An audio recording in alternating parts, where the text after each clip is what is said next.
KQNY Radio News is supported by a generous grant from the Feather River Community Fund. More information about their programs and activities is online at featherrivercommunityfund.org. The news is also brought to you by Heat Transfer Systems. They can be reached at 530-283-3665 for all HVAC needs including conventional, geothermal, ductless systems, and more. We're also supported by Hunt Propane, providing bulk propane deliveries to residences and businesses at 530-283-9062, and Feather Financial, here to help with insurance, tax preparation, and accounting services. They're at 530-283-2341 and online at featherfinancial.com. Sierra Pacific Industries is committed to sustainable forest management and also supports KQNY Radio News. Information about career opportunities with SPI is available at 530-283-2820 and online at spi-ind.com/employment. In partnership with the Plumas Sun, this is KQNY Radio News.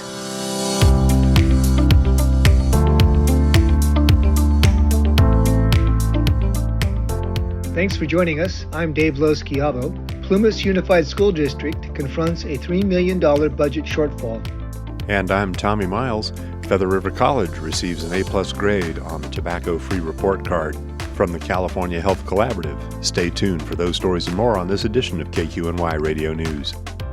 A state-assigned fiscal advisor shared serious financial news with the Plumas Unified School District and Office of Education Governing Board March 5th. Members of the public reacted with questions and criticisms at the special meeting held at Quincy Junior-Senior High School. The meeting, which drew 100 people, focused on the school district's $2 million budget shortfall announced in a routine financial update on the board's December 11th meeting. Since then, the deficit is estimated to have grown to $3 million. When a district adopts a negative budget, it triggers an investigation by the California Department of Education, said Robert Shemwell. Shemwell is a fiscal advisor leading the investigation into PUSD's financial shortfall. He is working alongside a fiscal crisis management assistance team, a state agency designed to help local TK through 14 educational agencies identify, prevent, and resolve financial and data management challenges. Shemwell opened PUSD's March 5th meeting with a short slideshow providing an overview of his role in Plumas County. We must understand the severity of the problem and then work on a fiscal recovery plan, said Shemwell.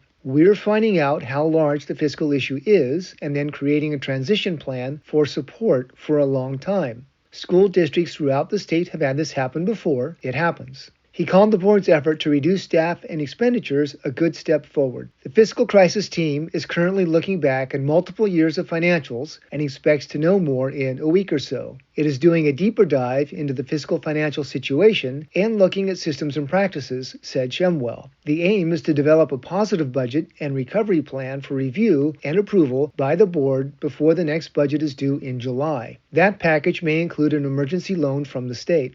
Michael Fine, the chief executive officer of FCMAT, appeared before the California Senate Budget Review Committee February 27th, where he provided an update regarding PUSD's financial situation. At the session, he raised the possibility that the district may need an emergency loan. If approved, it will be the first emergency loan from the state to a school district since 2013. In a recent interview with John Fensterwald of EdSource, an education journal, Fine elaborated on the trouble. We're very, very concerned about Plumas. They have already borrowed to the point they can't pay back, and there has been some finessing of the data to make it look better than it is, Fine said. For more information, please visit plumassun.org.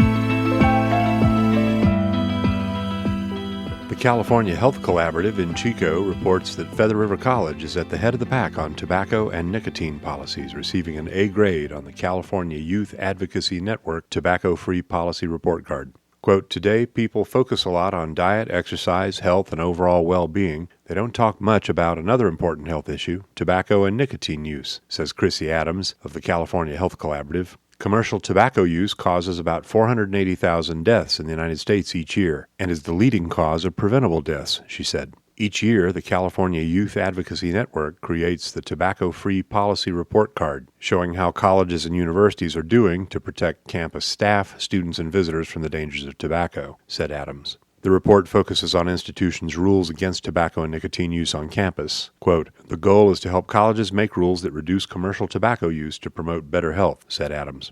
All campuses of the University of California and the California State University system have been smoke and tobacco-free for several years, reports Adams. However, only 69% of community colleges are. In 2018, the Board of Governors for the California Community College System decided to encourage all community colleges in California to ban smoking and tobacco completely. Adams said Feather River College became a smoke and tobacco-free campus in July 2021 with help from the Smoke-Free High Country Project, which has led colleges in Plumas, Lassen, and Siskiyou counties in the smoke-free movement. "This was a great accomplishment in our rural areas," said Adams. "Rural colleges are less likely to be smoke and tobacco-free than colleges in cities," she said. 2 out of 3 community colleges in cities have banned tobacco, compared to only a little over half of small-town community colleges. Quote, "Big tobacco targets are people who live in rural areas. This leads to higher smoking rates in those areas," she said. For a comparison of Feather River College's policies, along with other colleges in our area, please see the article at plumasun.org.